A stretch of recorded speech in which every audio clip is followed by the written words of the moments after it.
Nous allons mettre en pratique un exemple d'utilisation des masques ultra classiques, en fait, qui consiste à changer le ciel dans une image.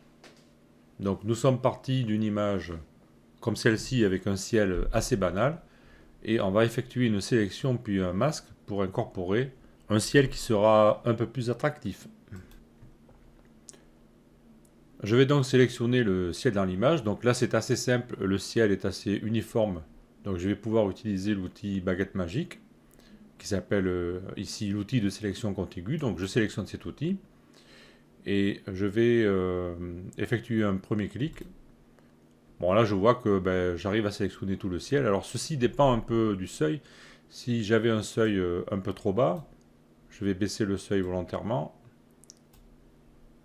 Donc je clique en dehors pour désélectionner, je refais une sélection et je vois que quand le seuil est trop bas, en fait, il me sélectionne pas assez de pixels. Donc si je veux vraiment sélectionner tout le bleu, là ça tombe bien, j'ai vraiment une rupture franche entre le bleu du ciel et le jaune de la savane. Donc je peux augmenter le seuil et refaire un clic. Et là, je vois qu'il me sélectionne vraiment une bande de couleurs qui correspond au ciel. Donc j'ai obtenu une sélection du ciel. Maintenant, je vais inverser cette sélection parce qu'en réalité ce que je veux c'est sélectionner le bas pour créer un masque et effacer le ciel. Donc je clique dans sélection et inverser. Donc maintenant il m'a inversé la sélection, il a sélectionné tout sauf le ciel. À partir de cette sélection je vais créer un masque de calque en faisant un clic droit sur le calque d'arrière-plan et en cliquant sur ajouter un masque de calque. Et cette fois, je vais choisir sélection. Puisque j'ai une sélection qui est active au moment où je crée le masque, je peux utiliser cette sélection pour remplir le masque. Donc je choisis sélection et je clique sur ajouter. Et là, je vois que mon masque s'est créé. Si j'appuie sur Alt et que je clique sur la vignette, je vois mon masque. Donc en blanc, c'est ce que je vois. En noir, ce qui est caché. Je reclique sur la vignette du masque avec la touche Alt enfoncée pour faire revenir le calque. Et je n'oublie pas que j'ai toujours une sélection en cours. Je vais cliquer sur sélection aucune pour désactiver cette sélection. Maintenant, je vais faire glisser dans la zone de travail une image qui représente mon ciel. Donc à partir d'un explorateur qui est sur un autre écran, là, je clique sur une image et je fais un glisser-déposer de l'image dans la zone de travail. Donc c'est un fichier Photoshop.psd. GIMP est capable de les ouvrir. Par contre, il a trouvé un profil de travail qui ne lui plaisait pas. C'est pas grave, je clique sur convertir. Donc, mon calque est rajouté, on le voit ici. Et ce que je vais faire, je vais cliquer dessus pour le sélectionner. Et en cliquant sur la flèche verte vers le bas, je vais le faire passer dessous. Et donc là, je vois que mon calque, si je reprends l'outil déplacement, il est ici, il est en dessous. Et si je fais réapparaître affichage, afficher les bords du calque, je vois bien en réduisant un peu le facteur de zoom à 50%, je vois que mon calque il est plus grand que ma photo, mais c'est pas grave, je vais le modifier, je vais le réduire. Je vérifie donc que mon calque qui représente le ciel est bien sélectionné. Je sélectionne l'outil de mise à l'échelle. Je clique dans mon calque. Je vérifie que le chaînon est fermé, mais dans ce cas, je pourrais avoir une réduction non homothétique puisque c'est un paysage, ça pourrait encore passer.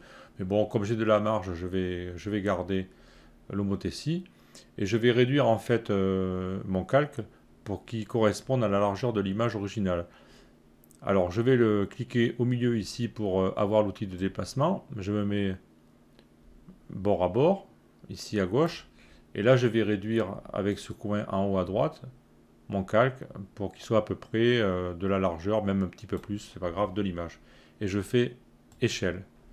Donc maintenant, je reprends l'outil déplacement et je peux, en cliquant sur mon calque, le déplacer pour l'ajuster comme je veux. Je vais même en profiter pour revenir à l'affichage 100%. Alors, il y a un raccourci pour revenir à 100%, c'est d'appuyer sur la touche 1 du pavé numérique. Et je reviens ici à l'affichage 100%. Je vais donc ajuster mon ciel en laissant un peu d'arbre derrière. Voilà, je le mets comme ceci. Une fois que j'ai fait ça, je m'aperçois que ma sélection originale n'était pas si parfaite que ça et que mon masque laisse apparaître un peu de l'ancien ciel. Donc c'est pas grave, je vais rectifier le masque avec le pinceau. Donc maintenant que j'ai disposé mon calque, j'ai plus besoin d'afficher les bords du calque, donc je peux cliquer sur cette ligne pour les effacer. Voilà, c'est plus clair. Je vais sélectionner mon masque. Je vais zoomer à 200% en appuyant cette fois sur la touche 2 du pavé numérique, comme ceci. En cliquant sur ce petit bouton en bas à droite, je vais me positionner voilà, sur le bord. Je vais prendre un pinceau avec du noir, donc une brosse, donc je regarde là, c'est peut-être un peu gros, je sais pas, je vais voir. Donc je vais utiliser la technique du cliquer avec Shift entre les deux. Donc là, donc je répète, je suis bien sur le masque ici, j'ai le pinceau avec du noir, je mets un premier coup de pinceau ici, j'appuie sur la touche et je vais tirer un premier trait. Alors là, j'ai pas été assez bas, donc je reprends, j'en remets un autre, j'appuie sur Shift. Voilà, là j'ai masqué le bleu. Je vais déplacer mon calque. Si je réappuie sur majuscule Shift, j'ai encore conservé la possibilité de faire des traits. Donc je vais en remettre un petit coup ici et je continue. Comme ceci. Je vais déplacer le calque comme cela. Je réappuie sur Shift et je mets un dernier coup de pinceau. Je réappuie sur 1 pour avoir un affichage à 100% et voilà. Donc je vois que en 5-6 minutes, j'ai réalisé ceci. Donc j'ai transformé le ciel. Avant, donc je clique sur CTRL et sur le masque, j'avais ça au départ. Une photo sympathique avec un ciel qui casse pas des barres. Et là, j'ai rajouté ce ciel. Voilà. Mission accomplie.